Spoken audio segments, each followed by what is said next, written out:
దాని తర్వాత జీవిత గారు, మీరు వీళ్ళు ఎలా గెలుస్తారని గెలుస్తానని వీళ్ళు చెప్తున్నారు. వీళ్ళు ఎలాగెంత కాన్ఫిడెంట్గా ఉన్నారు, ఇప్పుడు అర్థమైంది ఇలా గెలుస్తారు అనేది. జీవిత గారు, మిమ్మల్ని నేను ఒకటి అడుగుతా. రాజశేఖర్ గారితో మీరు ఒక సినిమా ఇప్పుడు ప్రొడ్యూస్ చేస్తున్నారు. మీరు ఫైనాన్సర్స్ దగ్గర డబ్బులు తీసుకొని సినిమా చేసేటప్పుడు ఈ సినిమా ఫ్లాప్ అవుద్ది అని చెప్పి డబ్బులు తీసుకొని సినిమా చేస్తారు. హిట్ అవుద్దని చెప్పే కదా మీరు డిసైడ్ చేస్తారు. హిట్ అవుద్దన్న నమ్మకంతోనే కదా మీరు వెళ్ళి సినిమా చేస్తారు. వీళ్ళకి ఏం ధీమా ఉంది హిట్ అవుద్దని చెప్తున్నారు అని ఎవడైనా అడుగుతాడా? పాజిటివ్గా ఆలోచించాలనుకుంటారు.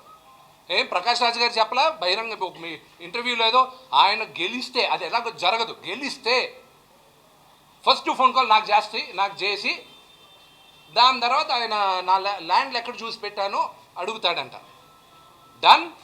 ఆయన చెప్పినప్పుడు ఆయన చేసే సింగారం నేను చేస్తే ఆయన పక్కన పెట్టుకున్నారు కదా, అంత కాన్ఫిడెంట్గా ఎలా గెలుస్తారని చెప్తున్నారు మీరు. And that's very wrong. Jeevitha గారు, I have immense respect towards you. మీరు కూడా ఏదో ఒకటి మాట్లాడాలని మాట్లాడుతున్నారు. మీరు కూడా ఏంటండి, మోహన్ బాబు గారు ఫోన్ చేశారు, విష్ణు ఫోన్ చేశారు అని మీరు ఎవరైనా ఓట్లు వేయకండి, మీరు మీకు ఓటుకి రాకండి, అది అఫెన్స్. ఓటుకి రావద్దు అని చెప్పేది ఒక అఫెన్స్. అది ఎలా చెప్తారు మీరు ఓటుకి రావద్దని? మీరు నిజంగానే అడగాలనుకుంటే బహిరంగ అందరూ రండి, ఓటేయండి, నా ప్యానల్కి ఓటేయండి అని అడగండి. అంతేగాని విష్ణు గారు ఫోన్ చేశారు, మోహన్ బాబు గారు ఫోన్ చేశారు, అందుకు మీరు వాళ్ళ మాటకి. అవును, ఇండస్ట్రీలో ఎవరు మంచో చెడ్డో వాళ్ళకి తెలుసు.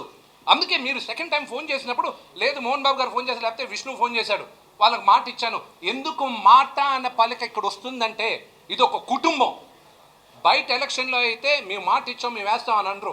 ఎవడు క్లారిటీ, ఎవడు మంచోడు వాళ్ళు చూసుకొని ఆల్ ప్యానల్స్ చూసుకొని వేస్తారు వాళ్ళు. ఇక్కడ ఒక ఫ్యామిలీ, మా అసోసియేషన్ ఒక ఫ్యామిలీ.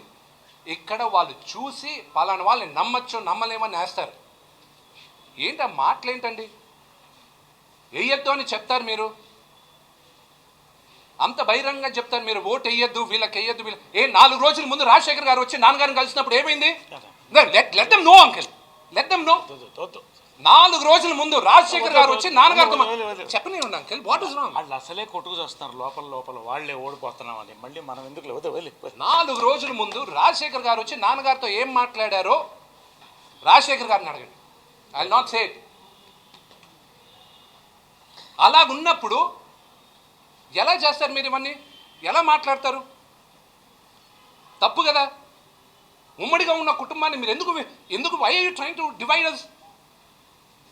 అంత గట్టిగా పెద్దవాళ్ళ పేరు చెప్పాల్సిన అవసరం ఏంటి? తప్పేం చేశారు వాళ్ళు? ఏదన్నా తప్పు జరిగితే మన కుటుంబంలో మనం 4 గోడల మధ్య మాట్లాడుకోవాలి. వచ్చి మీడియా ముందు అరుస్తారేంటి? నేను ఈరోజు మీడియా ముందు రాకపోతే నీ తప్పు చేశానని అనుకుంటారు అందరూ. That is wrong. బహిరంగ ఛాలెంజ్ చేస్తారు. సరేలే, ఈయన ప్రకాష్ రాజ్ గారు తెలుగోడు కాదు, ఇక్కడ మన గురించి తెలియదు కాబట్టి ఊరికే ఛాలెంజ్ వేసుకుంటూ వెళ్తాడు. ఇంకోటి, ప్రకాష్ రాజ్ గారు ఇంకొకసారి నా ఫ్యామిలీ పేరు తీస్తే గారు అనేది ఉండదు ఇంకా మీకు. నేను అభ్యర్థి, ఐఎమ్ ఎ ప్రెసిడెంట్ క్యాండిడేట్. మీకు దమ్ము సత్తా మగాడనుకుంటే మీరు నా పేరే తీయండి. మా అక్క పేరు, మా తమ్ముడి పేరు, మా నాన్న పేరు, నా ఫ్యామిలీ అని, మా మదర్ని, నా వైఫ్ని, నా పిల్లల్ని లాక్కండి. Have some shame and decorum. ఆ మాత్రం డెకరం లేదా అండి మీకు? ఏం మాట్లాడతారు? మంచు ఫ్యామిలీ ఎందుకు వస్తుంది మీకు? మీ ఫ్యామిలీ గురించి మాట్లాడాలా, మీ ఫ్యామిలీ లైఫ్ గురించి మాట్లాడాలి నేను? జీవిత గారు, మీరు చెప్తున్నారు మోహన్ బాబు గారు ఫోన్ చేశారు ఓటేకు అని. రాజశేఖర్ గారు ఫోన్ చేయలేదా మీ తరపున? ఫోన్ మా నాన్న, of course man, is my dad. నా కోసం మా నాన్న అడుగుతాడు, మా అక్క అడుగుతుంది, నా తమ్ముడు అడుగుతాడు, రేపు మా వైఫ్ ఫోన్ చేయొచ్చు. ఏమండి మా ఆయన నిలబడుతున్నారు, నేను మంచు విష్ణు వైఫ్ని, మా ఆయనకు ఓటేయండి అని. తప్పేంటి దాంట్లో? తప్పేంటి? రాజశేఖర్ గారు అడగలేదా? మా ప్యానల్ వాళ్ళకి ఫోన్ చేసి అడిగారు. గిరిబాబు గారికి ఫోన్ చేసి అడగలేదా? మీ సంస్కారం అక్కడే అర్థమైపోయిందిగా. రఘుబాబు గారు అక్కడ ప్యానెల్లో జనరల్ సెక్రటరీగా మీ ఆపోజిట్గా నిలబడుతుంటే మీరు గిరిబాబు గారికి ఫోన్ చేసి ఏమంటే నాకు ఓటు ఏంటి అని అడుగుతారు. ఆయన ఇచ్చిన క్లాస్ సరిపోద్ది. లెటర్లు ఒకే లెటర్లు. నేను చలపతిరావు గారి అబ్బాయి రవిబాబు గారి దగ్గరికి వెళ్ళా. అన్న నువ్వు అంకుల్ ఇలాగా పోస్టల్ బ్యాలెట్ ఒప్పుకుంటారు విష్ణు, నీకెందుకు పోస్టల్ బ్యాలెట్ నేను వేయిస్తాను, సరే అన్న లెటర్ ఫార్మాట్ పంపిస్తా, ప్రింట్ తీయన. ఎందుకురా లెటర్ ఫార్మాట్ అంతా, ఏదన్నా లెటర్ ఎవరితోనో మీ సెక్రటరీతో టైప్ చేసి పంపి నేను అక్కడ ఫిలప్ చేసి నేను ఇచ్చేస్తాను అన్నాడు ఆయన. వెళ్ళి అడగండి రవిబాబుని, రమణని అడగండి.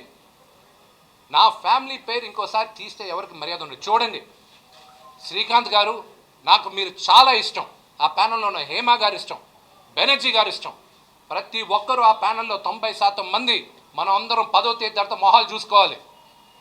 మీరు ఈ ప్రకాష్ రాజ్ గారు ఇక్కడ ఉంటారు, ఆయన వెళ్ళిపోతారు. ఆయన 10వ తేదో 11 ఫ్లైట్ ఎక్కి మళ్ళీ ఆయన ఇంటికి వెళ్ళిపోతాడు. ఆయన మీరందరూ ఒళ్ళు దగ్గర పెట్టుకొని దయచేసి పెద్దలకి మర్యాద ఇవ్వండి, మీ తోటి నటీనటులకి మర్యాద ఇవ్వండి. మేమందరం మీ ఫ్యామిలీ. ఎలక్షన్స్ ఓన్లీ అక్కడ జరుగుతుంది, మిమ్మల్ని ఎవరిని విమర్శించకూడదు. మీరేం అంత బీభత్సమైన తప్పులు చేయలేదు, మర్డర్లు చేయలేదు. డూ నాట్, మనందరం ఒక కుటుంబం. మళ్ళీ చెప్తున్నా, 10వ తేదీ లోపల మీరు కానీ నోరు జారితే 11 తర్వాత మనం అందరం మొహాలు చూసుకోలేం. ఇది సాగుతుంది. ఒక ఫ్యామిలీని విడగొట్టకండి, మనం అందరం ఒకటి. బహిరంగంగా చెప్తున్నా, వీఆర్ వన్ ఫ్యామిలీ. మా అసోసియేషన్ ఒక ఫ్యామిలీ.